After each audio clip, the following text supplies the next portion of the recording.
Hello అండి. ఈ article వచ్చేసి ఈరోజు మన ఆంధ్రజ్యోతి పేపర్లో పడిందండి. మిర్చి కొనుగోలు పెంచేందుకు చర్యలని మెయిన్ హెడింగు.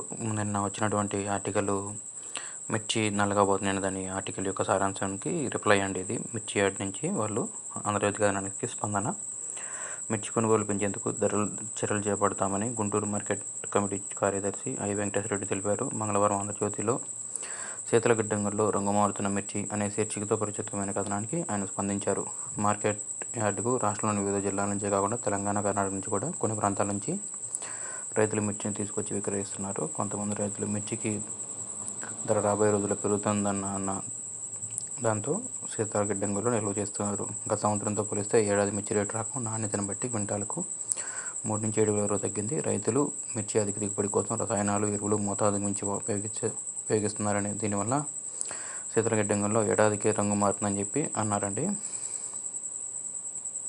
సో మార్కెట్లో రోజుకి 45,000 టిక్కీలు అమ్ముడవుతున్నాయండి. దీన్ని బట్టి గమనిస్తూ ధరల హెచ్చుతగ్గులను గమనిస్తూ గిట్టుబాటు ధర వచ్చినప్పుడు అమ్ముకోవాలని చెప్పి అవగాహన కల్పిస్తామని చెప్పి అన్నారండి. ఇది ఓన్లీ రైతులను ఎంకరేజ్ చేయడం మాత్రమే, బట్ దీనివల్ల ధరలు పెరిగేదే ఉండదు. ఎక్స్పోర్ట్ రావాలండి, ఎక్స్పోర్ట్ వస్తే ధర పెరుగుతుంది. ఆశిద్దాం ఎక్స్పోర్ట్ వచ్చిద్దని.